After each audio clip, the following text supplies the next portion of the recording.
Mario in high school was not great academically. He didn't see himself working in an office, arm to arm with a row of people in headsets answering phones. He was a reasonable athlete, but not good enough to be competitive at higher levels. He keeps himself in shape and loves to be outdoors and build things. He is frequently helping his neighbors on various home construction projects. One of Mario's neighbors, who works at construction, suggested to him that he talk to his former shop steward, Joe, who now works as a workplace advisor for the workplace community, but as an employee of the union. Mario was a little shy and quiet. He remembers his guidance counselor always telling the students they had to sell themselves and create a brand, or they would never be hired. What did he have to sell? His neighbor didn't give up. He made an appointment for Mario with Joe, the former shop steward, and told him to go. Mario reluctantly agreed. The first thing Joe said to Mario after watching him walk in and sit was, "Do you want to work hard for good pay? Really work hard and smart?" Mario didn't mind working, and he certainly wanted to get good pay, so he said yes. Joe continued, "It took long, too long, but we finally convinced those guidance counselors and their administrators that some people don't want to go to college. They want to work with their hands and build things, and that there is plenty of work that needs to get done. I want you to sign up for the construction work-study program at your high school, sponsored by the union and local firms. If you complete it, you will get a high school diploma and have a job." Mario was hesitant. Joe was intimidating, and he didn't like being pressured. He just sat there. Joe looked at Mario and waited a bit, and then said, "I know I come on strong. Let me tell you what the program is about."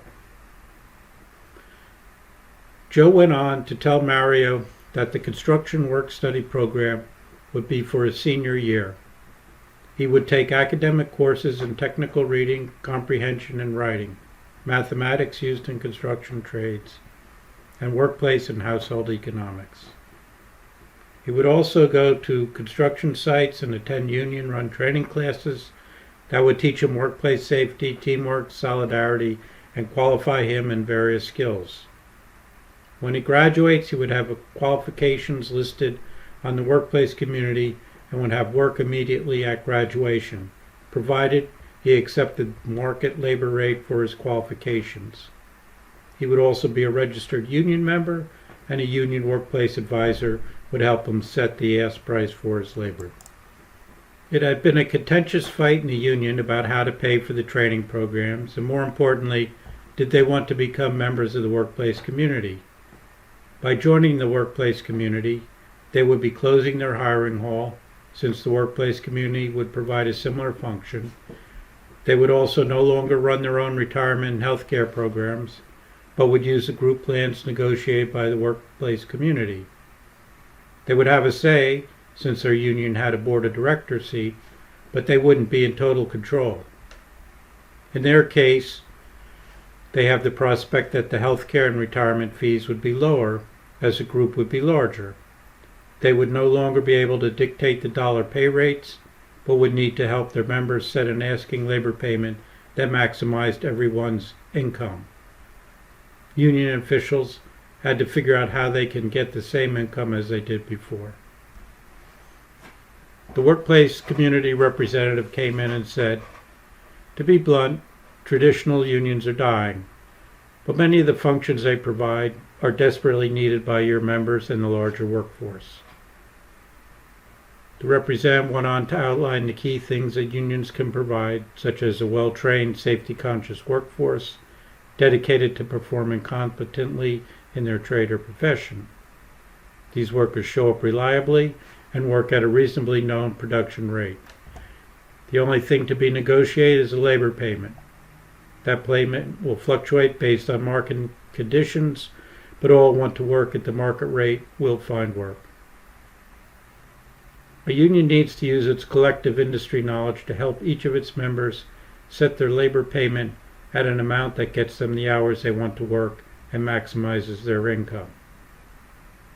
The workplace community has as a fundamental principle that labor is paid by the hour and that an hour's work gets an hour's pay. People need predictable hours and a living pay with benefits. They have families and live in a community, all of whom need their time and attention in addition to work. All these basic concepts have been pioneered by unions. Furthermore, there is a fundamental conflict between management and labor. Management wants to pay less, and workers want to be paid more. The one thing that they both know is that if they don't come to an agreement, everyone loses.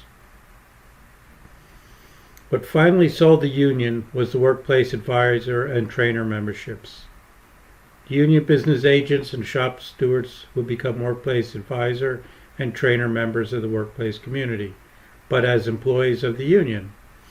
A workplace advisor performs many of the duties that they already did, so it was not a difficult change to make.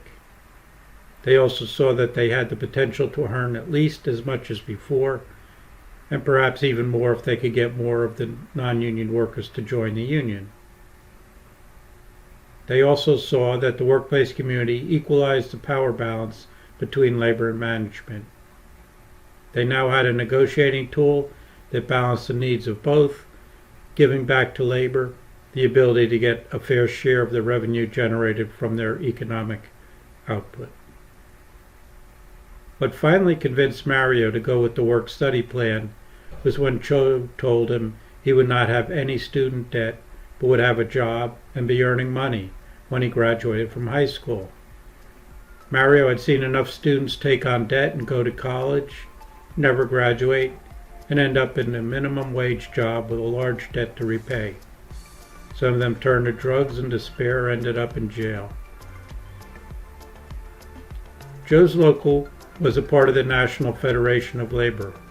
Brittany, Vice President of Organizing, spearheaded the storefront organizing office program that Maria and others used to join the workplace community. Brittany was pleased to see how many unorganized workers joined the National Federation of Labor's Workplace Advisors and took part in their training program.